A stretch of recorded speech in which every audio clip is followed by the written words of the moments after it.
Hey everyone, welcome back to another episode of Grail Quest. Today we have another round of pickups that I'll share with you. Also have a number of sales from the past couple of months that we'll run through and provide the details about cost and profit. And then finally, I'll give a snapshot of the Grail Quest bankroll and talk about just some thoughts going forward. So thanks for being here. Stick around.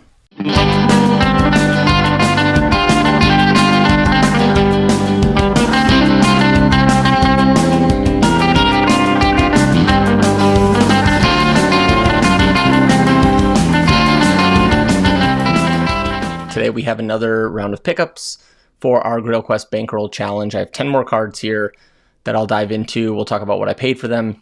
We'll talk about my thought process and just kind of how I'm thinking about, how we can create value by buying and grading these cards.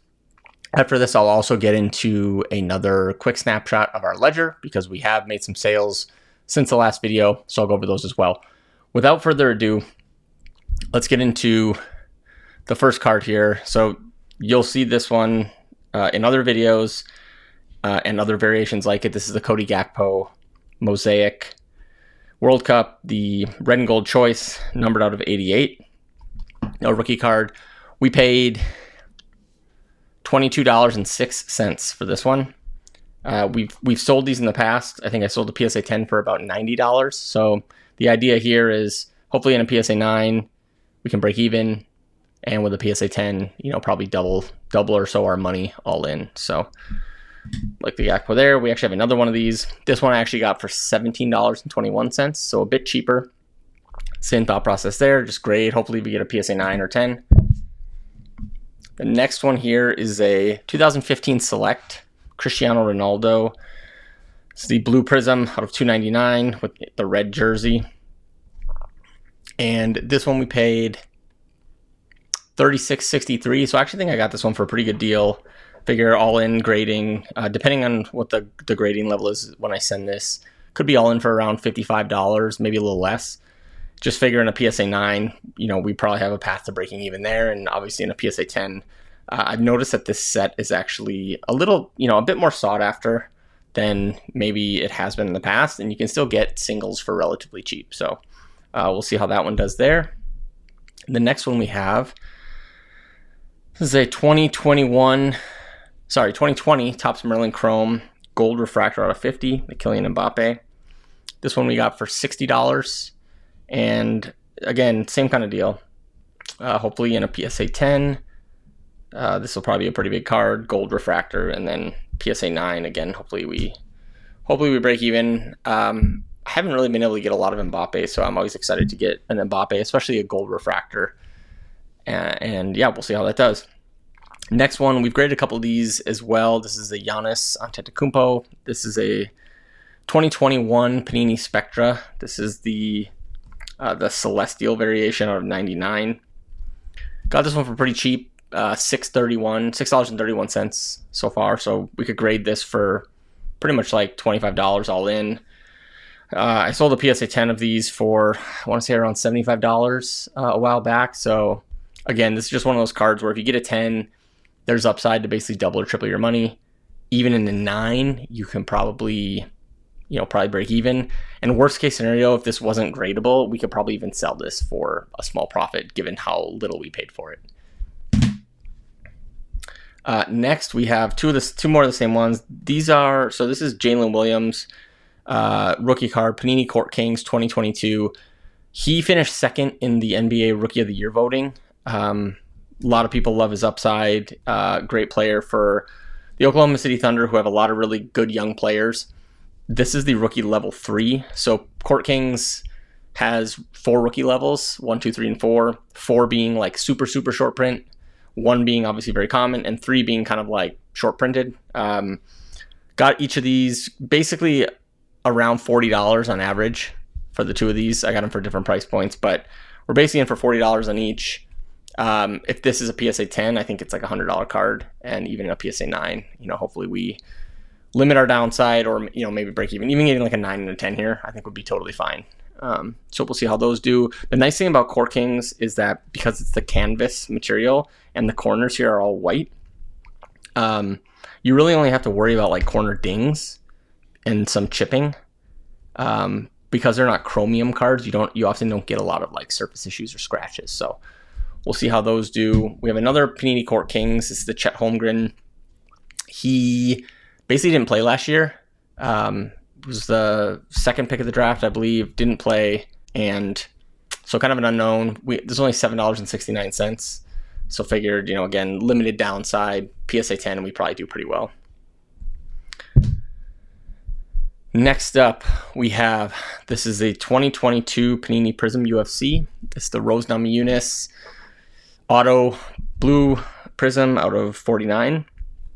I got this one because I purchased a few of her other cards, and they seem to always do pretty well on eBay. Like, even ones that I don't grade, they end up doing, they're 20, 30%, profit margins. So I think I'm going to just try and grade this, and if it gets a 10, I think it will do really well. We were all in on this for $18.80. So even in a 9, I still think that this is like a pretty good upside card there. Not like huge in the UFC, but I have found that there's some, I do watch UFC, but in terms of like card collecting, I'm not huge into it, but I have found that there's some upside with a lot of these cards, especially if you can buy them, on a different platform and then bring them back to eBay. So this is the last one. Here's Sean O'Malley. This is a 2022 Prism UFC again. This is the Fireworks insert. It's the green Pulsar Prism parallel, numbered out of 25. I got this one for $30.96. So, hoping here in a PSA 10, this could be like $100+ card. Hopefully a PSA 9, again, break even. So you'll see the theme, a lot of the cards that I buy is, I think, you could probably do well by just buying like Messi and, all these like all-stars. I think the issue with some of those is you have to definitely have a bit of a bigger bankroll to do it. And there's often a lot of competition for those types of cards. So getting them at, a discount to eBay, for example, isn't as easy. What you'll see with a lot of the stuff that I'm buying, or at least that I've been buying recently, is trying to just find, pockets of value, or, cards or sets that I've graded before that I know pretty well, like the Mosaic, or trying to find pockets of value like the UFC cards. So we'll see how these do. Obviously, as I grade these and get the grades back, I'll share those with you guys. But that's just kind of how I'm thinking about what I'm picking up and what I'm sending, and like just how we, try to create value. So thanks for tuning in. Next, I will do a quick overview of recent sales, and then we'll dive into the ledger review. Thanks. Okay, so here we have a sales review for May and June of 2023. I think we sold 7 cards in that time frame, and I will go through each of them, tell you what we paid, show you what I made and in terms of profit, and then give my high-level thoughts, both on the individual cards, but then just some high-level themes that I've been thinking about over the last couple of months as it relates to the Bankroll Challenge. Without further ado, we'll hop into this sales review. So this is the 2020 Topps Chrome Bundesliga Sapphire Yusufa Moukoko rookie card, PSA 10. I bought 3 of these cards. I'll go through them pretty quickly. We got 2 10s and 1 9. The idea here was that I got each one for like $7.79 with grading. We're in for less than $28. Ideally, you get 2 10s and a 9, or even a 10 and 2 9s. But basically, the idea here was that got them at a low enough point to where I figured if I get at least 1 10, probably around breaking even. And if I get 2 10s or more, we're making money. And so you can see it's a pop 342. So it's very liquid card. And so pretty easy to sell in terms of, moving it fast and getting it back. So $27.79, $40.89 net sales after fees for a profit of $13.10 or 47%. So if we could do this, like I always say this, we could do this 100 times. I would spend all the money I have if I could just continue to do this, right? This is kind of like the perfect example of liquid card to help build a bankroll. So another PSA 10, around the same amount net sales, a little bit less profit, but again, north of 40% profit there. So with the 2 10s, we're at about a $24, $25 profit. PSA 9, sold this one via PayPal, so slightly less fees, only $15.47, so we lost 12 there. So we basically made like $12, $12.50 on the 3 cards, which ended up being around like a 20% ROI. So again, if we could have graded 100 of these and got a 20% ROI, you can see how that scales with volume. So overall success, not huge margins there, but I think it demonstrates that, if you find the right cards, and especially liquid cards like this, and you're disciplined enough with the grading, you can pretty easily make profit. And this is effectively a base card, right, for Sapphire. This isn't even like a numbered parallel. So pretty happy with that. We'll take the $12 profit and keep going. So next we have a bit more of a unique card. This is the 2021 Topps Finest UEFA Christian Pulisic. Finest Footballers insert gold parallel, numbered out of 50. And we got a PSA 10. It is currently the only PSA 10. And we sold this one on eBay. We were all in for only $40.97. So pretty happy with that. We got this card for like $20, $21. With grading in for about $41, and we netted $82.65 after fees. So we basically doubled our money. So this is a pretty awesome outcome in terms of, we got it in for a low price. Even if we would have got a 9, I think we still could have broke even or potentially squeezed out a little bit of profit or lost a little bit. And obviously with a 10 here, you double our money. So it's kind of like the asymmetric upside that I touch on a lot, where, limiting our losses, that kind of that high floor, high ceiling, limit our losses and, provide as much ceiling and margin as possible. So next we have 2019 Topps Chrome UEFA Sadio Mane. This is a gold bubbles refractor, PSA 10. It's only a pop 2. Interesting thing about this one, I saw this one on ComC for $7. I knew that gold bubbles, it's a non-numbered parallel, but I knew based on looking at the checklists for Topps Chrome over the years that the print run is usually somewhere around what the gold print run is. So similar to like the gold lava in the most recent editions of Topps Chrome, but basically it's 1 in X number of packs, and you can kind of back into a approximate print run. Basically knew that this was less than like 75 or 100 for sure. Thought $7 was just a low enough price where if I didn't like the condition, I could probably resell it for somewhere between $0 and $7, and it's a pretty, at max we lose $7 or $6. And then I figured if I sent it in, even if I got a 9, like we probably could, again, break even. And if we get to 10, there's upside there. So we did grade it, $27 all in, got a PSA 10. We sold it after fees for $52.20. Again, basically doubled our money. So you can kind of see how this is working, where you pick the right cards, you get a good entry point. PSA 9, hopefully you break even. PSA 10, you double your money, and you just keep doing that as many times as possible, or as many times as your bankroll will allow. And that's kind of what we've been trying to do here with these cards. This one is interesting. This is actually the first card I ever graded as part of Grail Quest almost a year ago, or basically a year ago. 2021 Mosaic Premier League Virgil van Dijk. This is the Genesis Prism. Love Genesis. Probably my favorite parallel ever. PSA 10, only a pop 7. We sold it on eBay. Interesting thing about this card is, so you can see the total cost is $90. That's pretty high. And at the time we bought this card, it was $55 raw, which for the time was, relatively standard. Like there wasn't anything crazy about that. We didn't overpay or anything. Grading fees were $34 back then. If you include like the shipping and the insurance and all that stuff, I think it was like $30 grading fees, but $34 in grading. So even just taking the current grading fee of $20, like right there, our cost would be $76. I think today we could also buy this card for less than $55. So now I think our cost is probably less than $70, maybe even like $60, right? And you can see we ended up selling this after fees for $71.34, took an $18.66 loss. But in the current market with the current grading fees, this card in a PSA 10, we probably make some money on it, albeit not a lot. So it probably still doesn't make sense in terms of a bankroll builder card. But I mean, if you could get this card raw today for like $25 and grade it for 20, so then you're in for 45 and you can net 71. That's now we're talking, right? So I think this is a perfect example of two things. One, entry cost, grading cost are actually as important, if not more important, than resale value. And two, velocity being key. We waited a year to take a 21% loss. We could have probably taken a 21% loss a year ago and kept kept this money moving. So just a couple lessons there that this card kind of has me thinking about. Last one here, 2020 Select Euro Preview. This is the Kylian Mbappe Neon Green Prism out of 149. Cool looking card. We got a PSA 9, Pop 25, only 3 higher, so a pretty tough grade. We did get the 9, unfortunately.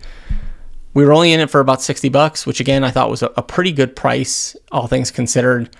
And luckily, we netted $60.90 for a 77-cent profit, or 1%, basically breaking even on the 9. So, aside from the Virgil van Dijk, you can see the name of the game is really minimize downside on 9s, maximize upside on 10s, and try to get more 10s than 9s. And that's effectively what we did in this order of 7 cards. So all in all, total profit of $61.13, which was a 20% ROI based on the cost we paid for acquiring those cards and grading those cards. That's a success, especially given like the Van Dijk loss that we took. But even in general, like if 20% ROI basically means that every dollar that we spend, getting 20 cents back. So if I spent $1 million, I'm getting $200,000 back. And it's really just a matter of like spending more money. And so having a bigger bankroll and continuing to spend more money. So this is, I think, a very positive sign. Obviously, we'd love to have a ROI of 40 or 50%, but this is still really positive, especially given, like I said, the big-ish loss we took with the Virgil van Dijk. So another thing I've kind of been thinking about is raw versus PSA 9 versus PSA 10 prices. I talked about this on the recent video I did with James Cards FC. Back in the heydays, a raw card would basically approximate a PSA 8, and there was still profit to be had on a PSA 9, and PSA 10s were like, you could like 3x your money or more. Nowadays, a raw is basically a PSA 9, mostly because I think people just don't want to be buying a lot of PSA 9s in this market. So if you get a PSA 9, you're probably going to lose money, maybe break even, but you'll likely lose a little bit of money. And then with a PSA 10, as you could see in the cards that I graded, you're making somewhere between like 40% and maybe 100%, like maybe you're doubling your money. So more upside in a 10, but not as much as there used to be. So again, it just really harps the importance of getting, more 10s and 9s, being disciplined with what you're sending for grading, and, just trying to limit the downside as much as possible. Another thing I've been thinking about is just volume and diversity. I mentioned wanting to buy more cards, grade more cards, and really grade more different types of cards. And the idea there is just trying to spread the risk of grading and the variance in grading across many different cards. Like instead of grading one card for $200 or buying one card for $200, grading it, we basically need a 10 to make any money. I'd rather buy 10 cards for $20 each, grade those, and then get like 7 10s and 3 9s and make money, if that makes sense. So just thinking more about, allocating funds into more cards and more different types of cards versus fewer of the same type of card. Velocity remains key, like I mentioned with the Van Dijk. It's just hard to hold onto a card and then take a 20% loss when we should have just probably sold that right away. And I think, I have a tendency to be like, oh, I'm in this card for 90. Well, if I could at least get 110 for it, like we make money. It's honestly probably better off just going to auction, getting what we get for it. If the fundamentals are right and we, we're disciplined about what we pay for cards, we're taking advantage of good grading fees and we're being disciplined about what we grade, then the PSA 9s and the PSA 10 resale value should take care of themselves, because the market's going to dictate that anyways, and we can't really control that. We can only control what we pay, and then we can control what we grade. And so as long as we're disciplined about those two things, then the rest of it should just be keeping those cards moving as fast as possible and getting that money back and then reinvesting that money as fast as possible. And the last thing is, I've noticed there's just some trade-off between liquidity and upside. And what I mean by that is, take the Sadio Mane Gold Bubbles, kind of an under-the-radar card. Probably not a lot of people looking for that card, but we were able to find, what I'd call a deal, like a very good price on that card. PSA 10, I think I sold it for $60 before fees. And that's a pretty good upside, deal. We basically doubled our money, with pretty low risk. Like we didn't have to worry about overpaying, but at the same time, we kind of had to wait until like the right person who wanted that card bought it. On the flip side, if we were to just target only Lionel Messi or Erling Haaland or some of the stars of various sports, there's going to be a liquid market for those players because they're in demand, because they're the best players in the world in their sports. However, it's going to be harder to find deals. So you're going to have to be either disciplined in, what you pay and just be okay letting some cards go if they get bid up too high, or just accept the fact, basically accept more variance and more risk. Like if you're paying more money for cards and there's like less of a profit margin, you have to know that like, hey, if you don't get a 10, you're not making money. And that just is, and that's a more volatile way to play. I've kind of been oscillating between these two approaches. Like I want to buy cards where if they get a 10, there's a lot of upside because that's obviously what's going to help us build a bankroll. But on the flip side, I like the idea of being able to limit the downside. And I know that if I keep finding the Sadio Mane gold bubbles types of cards, I'm going to slowly build this bankroll. The key there being that it's going to take longer, because there's less of a liquid market for those types of cards. And so that's just something that I'm continuing to think about. I'm sure I'll continue to think about it during the next video, but just wanted to kind of share like what I've been thinking about over the past couple months as I continue to progress through this challenge. So in terms of what's next, have about 25 to 30 cards at PSA. Just sent them off now. So hopefully we get those back in a couple months and I'll have another reveal and then we'll have more sales there. Also have about 5 or so cards that I'm still looking to sell. So I'll keep you all updated as I sell those. So next I'll do a very quick snapshot of our bankroll. So stick around for that. Thanks. All right, here we have a quick overview of the Grail Quest ledger. Started with initial investment of $1,000. Total purchases to date of a little over $3,100. Grading fees of $1,056. Some shipping fees of $77. Total sales of $36.73.77. So our current bankroll today stands at around $437.49. This also includes a number of cards that we purchased and sent to PSA that have not even been graded yet, much less sold. So if you see below in row 19, our bankroll including receivables. So this is basically taking our current bankroll plus the current cost of everything that we haven't sold yet. And that is around $2,103. So ideally we'll make some money on the things that we've purchased and not yet sold. But even if we just get our money back and break even, we're at $2,103, which is basically a little over double of our money. You can see in row 12, if you just look at the items that we've sold so far, we've made a profit of $1,103.19. This is a 42.92% ROI, which is pretty awesome. The current price or estimated price of the Lionel Messi Mega Cracks PSA 8, around $7,000. Could be a little more at this point. It might be a little more or less by the time we get there. But currently, including receivables, almost a third of the way there, which, still feels like a long way away, but, definitely getting closer. So as I mentioned, we have a number of cards that have sent to PSA, about a handful of cards that still need to get sold. As I sell those cards or get those cards back, we'll come to you guys with another update. But until then, thank you so much for joining and take care.